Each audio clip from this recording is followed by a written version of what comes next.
because this fucking industry is a monster. We came up at a time where we learned this whole thing together. We went through all this together. Heard that story and introduced us. And the first thing Eddie ever said to me in Murphy fashion, he looked at me and he says, you know. Arsenio Hall just cracked Hollywood wide open with one bold move that had the whole industry freezing in place. No jokes, no grin, no smooth late-night charm. Just straight truth hitting the room like a warning shot. Out of nowhere, the legend stepped forward and finally said what so many people whispered for years but were too scared to admit out loud. And when he spoke, man, you could feel the energy shift. That's the first time I saw him. That's not the first time I met him. Ever since then, we've been doing this. At clubs all over. They tried to erase him. Arsenio said they tried to blackball Eddie Murphy. That one line shook the internet like an earthquake. Screenshots flying, clips going viral, people arguing, debating, gasping. And because Arsenio wasn't just defending a friend, he was pulling the mask off Hollywood's polished smile. To get why this hit so hard, you got to understand how deep their bond runs. Eddie and Arsenio weren't just two black stars making noise in the 80s. They were a whole movement. Eddie became the superstar who broke doors clean off the hinges with Saturday Night Live, Beverly Hills Cop, Coming to America, and Raw. Everything he touched turned into a cultural moment. Eddie don't want to fight me. I got hands. This furniture start moving, Jimmy. He don't want to fight me. Then Arsenio stepped onto the scene with his own flavor, launching the Arsenio Hall Show. The only late-night show where black entertainers, hip-hop artists, and anybody pushed to the sidelines actually got respect. What's going to happen now? Because I suggested to him, I said, you know, they have a drive-in here and you can do stand-up and people blow their horns when it's funny. It is hooked up for black people. Chinese people all around because they got little and little asses. Basically what the movie's about. And I seen it. He's not for real. You have to see the movie. He made space for voices the industry pretended not to see. And he did it with confidence and swagger that couldn't be duplicated. Together, they shifted the entire landscape. They made black talent impossible to ignore. They carved out a lane so wide that Hollywood had no choice but to pay attention. But then something changed, and not in a natural way. I fail to understand that that schools are not change agents. They're only doing what the environment wants it to do. Schools in this country started in the 1860s. The vibe shifted. The invite slowed down. The opportunities started looking funny. And suddenly the spotlight that once shined so bright on them began to dim. And Arsenio was saying straight up that this wasn't no coincidence. According to him, that wasn't just Hollywood politics or career ups and downs. Nah, he's hinting that hands were involved. Decisions were made behind closed doors. Promote the movie. I even had a title, Coming All Over America. And I thought that would be a perfect title. And he loved. Somebody didn't like the power Eddie had. Somebody didn't like how high he climbed. Somebody wanted to shut it all down. So here's where it gets even wilder. During a private closed-door industry panel, that kind of event, all suits and secrets, Arsenio Hall lit a fuse that's still burning all over the blogs right now. In front of a room full of Hollywood insiders, agents, and execs, Arsenio leaned in and dropped this bomb. What do you hate most about show business? I don't hate anything about show business. I don't hate it. I love it. You look at a man like Eddie who carried Hollywood for a decade and suddenly he's gone. That's not natural. That's intentional. That's industry politics. That's suppression. And when he said it, the whole room went dead silent. No fake laughs, no coughs. Just eyes shifting and folks pretending not to hear what he definitely said. I'm the biggest minority you know about. I don't want to hear that gay trash, man.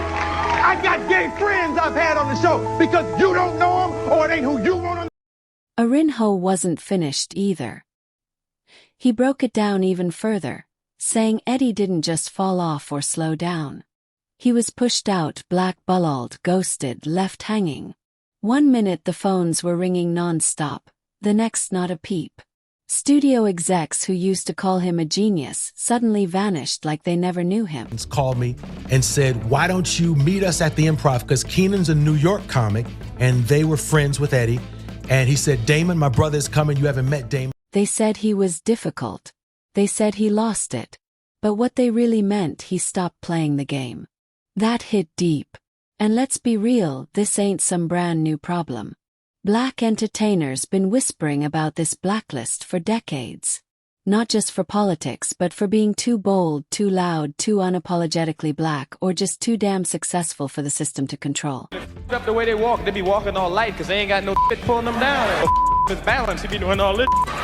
Every time you see a brother in a wheelchair, he ain't always crippled. You got this hanging down. Paul Mooney warned folks about this in his stand-up. Monique screamed it from every mic they'd let her touch. Dave Chappelle walked away from $50 million to escape it. And now our seniors putting Eddie Murphy's name on that same list. Let that sink in. Eddie, the icon, the legend, the man who gave us classics on classics, disappeared from major blockbusters for almost a decade. No big awards, no Oscar love. Just media outlets calling him washed up until Dolomite Is My Name showed everybody he never lost it. And now with Arsenio finally speaking up, it's starting to sound less like coincidence and more like a straight-up takedown, a plan, a system. Hollywood moves quiet. But Arsenio just turned the volume all the way up. So I can say it like I really felt. That's a planned or that's what I really felt, you know? Magic, you see him do. Back in the 80s and early 90s, Eddie Murphy wasn't just a star. He was the damn box office. Every movie he touched straight money. Beverly Hills Cop, smashed records, Coming to America, instant classic, The Nutty Professor, Dr. Diddle, Shrek, Mulan. He had family movies, action, comedy, voiceovers, all locked down. He was everywhere. You couldn't flip a channel or walk into a theater without seeing Eddie's face. Hollywood needed him until they didn't. You gotta be relentless. You gotta persevere.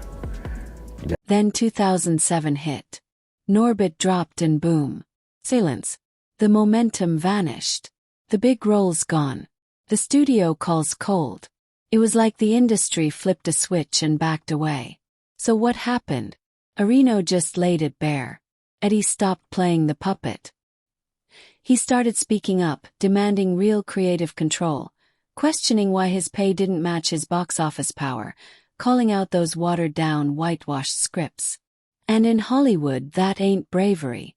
That's a problem.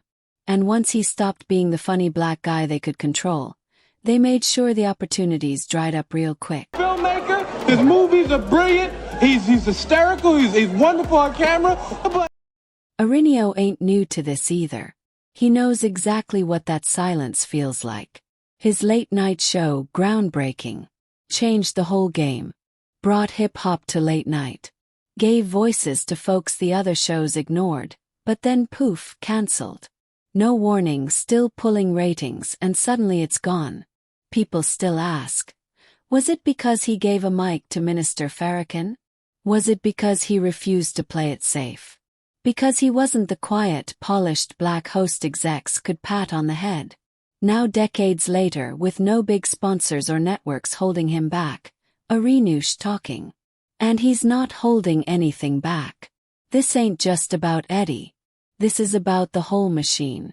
The shady backroom deals, the performative diversity campaigns, the way Hollywood will clap for black talent as long as they stay in line. Arsenio called out the fear. The fear of black independence. The kind of fear that keeps real power out of reach. He broke down how the system don't reward brilliance. It rewards obedience.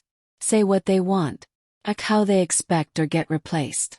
Arsenio didn't need to drop names. His message was sharp enough to slice through the silence. And now the industry is shook. Like dead quiet. Ever since that footage leaked from the private panel, Hollywood been on mute. No studio execs clapping back. No reps defending their actions. Not even a fake "we support Eddie" post. Just silence, the kind that screams guilt. And that's got people asking why so quiet.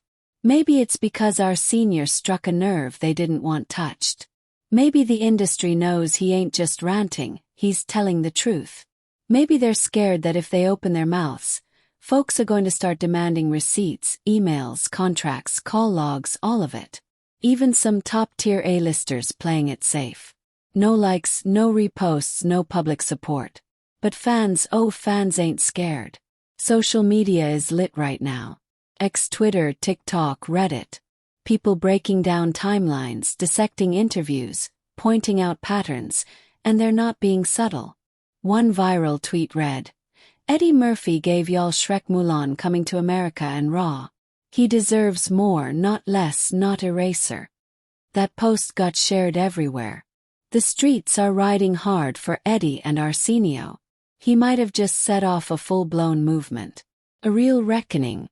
Let's look at the cold facts. After 2007, Eddie's film roles dropped off a cliff. Big studios weren't calling. Awards shows kept his name off the list. Even when he earned it, he admitted he stepped back out of frustration, tired of the disrespect, tired of no creative freedom. And when he came back with Dolomite and Coming to America too, he had to fight just to remind folks he still had it. Meanwhile, when certain white legends flop, Hollywood throws them another blockbuster like nothing happened. But when Eddie took a break, they treated him like a ghost. That's the exact double standard Arsenio was calling out. And now people see it plain as day. That's not just shade. That's the blacklist in action. And now the comedians are speaking up too. Dale Hooley, they don't like when we control our art. Dee did. Lionel. Eddie been a threat. Arsenio just had the balls to say it. Michael Blacken. Eddie still the GOAT. Hollywood just got scared. And let's keep it real. They're all saying the same thing in different ways. Eddie didn't fall off. He didn't fade out. He was pushed off the stage. Eddie Murphy hasn't directly responded to Arsenio's viral truth bomb, but in a recent Vanity Fair interview, he dropped one line that had people raising eyebrows fast. "You got to know how to move in this town. Speak too loud, they stop listening." Now let's sit with that for a second. Was it a quiet nod to Arsenio? A warning to the new generation? Or just Eddie reflecting on how this game really works behind the scenes? Whichever way you take it, fans heard it loud and clear, and they're calling it confirmation. Eddie knows what it is. He just ain't the type to scream. He lets his work speak. And now that work is coming back in full force. Beverly Hills Cop 4 is in production. He's got multiple Netflix deals lined up. Slowly but surely, the king is reclaiming his throne, showing everybody you can't erase real royalty. You can't cancel greatness. Eddie never lost it. He was just waiting for the right time to remind y'all who he is. But make no mistake, Arsenio's message might be the push Hollywood needed to finally do right by Eddie. To give him what he's earned, not just roles, but respect, legacy, honor. His flowers while he's still here to smell them. Because this story, it's bigger than Eddie and Arsenio. This is about the long history of silencing loud, smart, powerful black voices in entertainment. About punishing legends for stepping outside the box. About smiling in your face while quietly pushing you off the stage behind the curtain. Arsenio cracked that illusion wide open. And now fans see it. Some insiders are starting to whisper too. People are waking up. And Arsenio? He closed out his now iconic talk with a line that gave the crowd chills. They tried to dim his light, but Eddie, he is the light. And now we're going to make sure y'all see it again. So now the question is hanging heavy in the air. Was Eddie Murphy really blackballed? Or are we just looking at a mix of bad timing, burnout, and some deals that went sideways? Or was Arsenio Hall finally saying out loud what so many black creatives been feeling for years but were too scared to speak on? Was it truth? Was it warning? Or was it both? Whatever it was, Hollywood heard it loud and clear. No more excuses. No more fake smiles. No more silence in the face of legends being mistreated, because one thing's for sure. If they thought nobody was paying attention before, they better be listening now. So we want to hear from you. Do you believe Areno's message? Was Eddie done dirty behind closed doors? Is this just the beginning of more big names speaking out? Drop your thoughts in the comments. Don't hold back. Smash that like button, hit subscribe, and tap the bell so you don't miss the next one. This convo is far from over.